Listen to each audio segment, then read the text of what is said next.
Kalau tidak normal, baunya tuh sampai mengganggu banget dan nggak hilang-hilang. Jadi setelah orangnya kumur-kumur, sikat gigi, pakai benang gigi, pakai sikat lidah, kok nggak hilang-hilang gitu. Nah, kalau dia menetap sepanjang hari, dia parah, tidak menghilang dengan tindakan yang dilakukan sendiri di rumah, ada baiknya diperiksakan ke dokter gigi.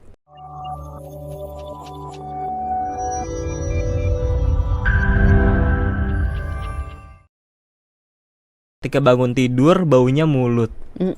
Itu tuh bau mulut tuh apa ya? Saya udah berkali-kali makan permen ketika bau mulut tapi tetap aja nggak mempan. Bikin nggak pede juga. Tapi secara biologis apa sih dok sebenarnya yang terjadi di mulut kita tuh saat tidur ya sampai akhirnya muncul bau pas pagi-pagi gitu? Sebenarnya bau mulut pagi-pagi itu dibagi jadi dua. Ada bau mulut yang normal, bau mulut fisiologis, ada bau mulut yang nggak normal, yang patologis. Oke. Oh tunggu, ada yang normal, ada yang normal nih. Oke. Yang normal dulu. Yang normal. Kalau bau mulut yang normal biasanya baunya ringan sampai sedang. Gimana cara mengukurnya itu bau mulutnya ringan atau sedang, coba saya tanya. Sampai tidak terlalu mengganggu orang lain. Yang kalau kita kita bauin sendiri, kita nggak pingsan. By the way, tes yang gitu kita menghembuskan nafas di tangkupan tangan, terus kita hirup sendiri baunya, itu bukan tes yang akurat loh. Oh bukan? Bukan. Kenapa? Karena bau-bau yang kita keluarkan, entah bau mulut, entah bau ketek, entah bau badan gitu, semua bau yang kita keluarkan itu, kalau kita keluarkan setiap hari, tubuh itu sudah tidak membaca bau tersebut sebagai sesuatu yang bau. Nggak kenal kalau itu udah bau.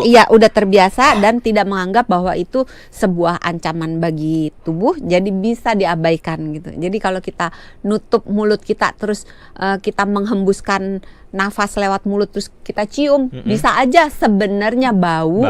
Tapi kita nggak ngerasa enggak loh nggak bau gitu. Saya juga kalau ngebauin ketiak saya juga merasa bau sih, cuman mungkin kalau orang lain yang hirup akan bau banget. Nah kalau misalnya kita nyium sendiri aja udah bau, kemungkinan baunya berat gitu. Terus kalau kita ngobrol begini kecium, kemungkinan baunya berat. Terus itu gimana tuh cara tahu kalau bau mulutnya ringan sampai sedang? Kan tadi lagi bahas. Sebetulnya ada tes labnya, tapi jarang sih dilakukan. Masa harus ke lab cuma buat ngetes bau mulut? Tes bau mulut itu ada yang sebenarnya mohon maaf banget ya, saya pribadi agak jijik sih karena si pemeriksanya itu menghirup bau mulut pasiennya secara langsung gitu. Itu kalau yang di tes labnya tuh kayak gitu? Enggak, kalau yang di tes lab di tes gasnya gitu. Jadi ada kalau yang si pemeriksa ngecium bau, itu sifatnya mungkin jadi lebih subjektif karena tergantung indera penghidu si dokter giginya kan gitu. Jadi tadi kalau konteksnya yang tadi tuh yang dokter ngebagi ada dua, ada yang bau mulut normal ada yang tidak normal. Kalau yang normal kan tingkatnya ringan. Tadi nggak mau nanya dulu cara ngeceknya gimana begitu nggak bisa. Kan yang bau mulut yang normal itu kan tingkatnya ringan sampai sedang. Gimana cara taunya kalau itu ringan sampai sedang? Cara tahu bau mulut dulu deh. Iya ya udah. Mulut kita bau apa enggak gitu. Kadang-kadang kalau kita sudah terbiasa kita nggak ngerasa bau, orang lain bisa merasa bau. Jadi bau mulut yang kita keluarkan itu bisa kita rasakan, bisa juga tidak. Bahkan ada orang yang sebenarnya mulutnya nggak bau, tapi dia nggak pede banget, bau deh mulut gue bau deh, padahal sebenarnya enggak gitu. Jadi bau mulut itu yang paling baik di tes lab. Tapi pemeriksaan lab untuk bau mulut masih belum seumum cek kolesterol, cek asam urat gitu kan, atau cek HB gitu, masih belum seumum itu. Tapi ada. Nah, kalau misalnya kita secara pribadi mau ngecek bau mulut atau tidak, jangan dengan menghembuskan nafas, tapi dengan sebenarnya agak jorok sih. Menjilat pergelangan tangan kita bagian dalam. Dijilat, terus tunggu sampai dia kering, baru dihirup baunya. Itu akan tercium Itu pun sebenarnya bukan tes yang akurat ya, Oke. tapi lebih akurat daripada kalau kita menghembuskan nafas di Dengan tangan, tangan. terus kita menghirup baunya gitu. Nanti Itu lebih akurat. Nanti saya coba deh ya. Ini menurut saya sih mulut saya bau sekarang ya. Karena tadi habis makan. Kita coba ya. Makanan mempengaruhi bau mulut loh, Oh, terutama iya. makanan-makanan atau minuman juga, makanan-makanan yang baunya tajam, kayak bawang putih, bawang merah, Oh, ya. bawang Itu bombay. mungkin kita bahas di segmen nanti ya. Simpen. Simpan. Tadi udah yang normal tuh. Ya, yang normal kan ringan sampai sedang. Nah, Terus, kalau yang tidak normal. Kalau tidak normal, baunya tuh sampai mengganggu banget dan nggak hilang-hilang.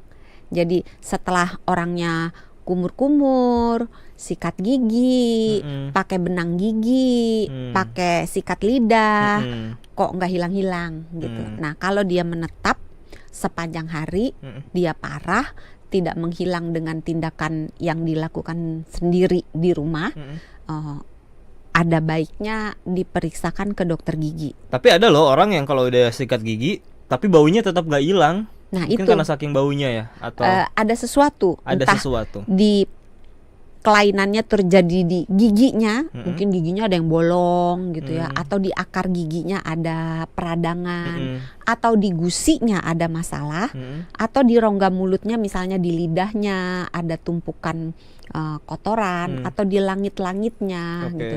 Itu 90% bau mulut itu sumbernya dari dalam rongga mulut. Yang 10% sumbernya dari luar rongga mulut.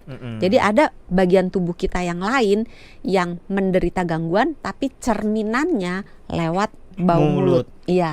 I see. Misalnya. Oke. Nanya dong. Oh, misalnya. Saya lagi nggak penasaran dia mah. Mungkin karena cuma 10% ya. Iya, jadi nggak betul. penasaran kan. Itu. Jadi biar 10% tapi ini tidak disadari oleh banyak orang bahwa ini berkaitan. Contoh yang paling sederhana nih, yang paling sering terjadi adalah orang-orang yang punya GERD. Kan sekarang banyak loh yang punya GERD. Ya kan? Oh, asam lambung nih. Oh, dadanya panas, perutnya panas, terus kalau sendawa sering keluar asam, Ya memang pahit, orang-orang sekarang gitu kan. kebanyakan minum kopi ya. Bukan hanya minum kopi, secara umum gaya hidup zaman sekarang Iya. plus situasi dan kondisi apalagi zaman sering sekarang. lembur ya. Lembur kalau duitnya banyak, ya kan, itu masih rada mendingan. Masalahnya nih lembur yang PT ya, proyek thank you. Nah itu kan sengsara ya, udah capek, nggak bisa tidur, makan nggak teratur, dompet tipis gitu. Itu sengsara. Menciptakanlah asam lambung, terus berkaitan sama bau mulut. Bau mulut. Jadi ketika GERD itu muncul, bau mulutnya itu biasanya tajamnya, paling nggak enaknya tuh memang pas bangun tidur atau pas dia berbaring. Terus sepanjang hari itu nggak hilang karena penyakit GERD-nya nggak dibereskan. Selama GERD-nya nggak hilang, maka baunya nggak akan hilang gitu.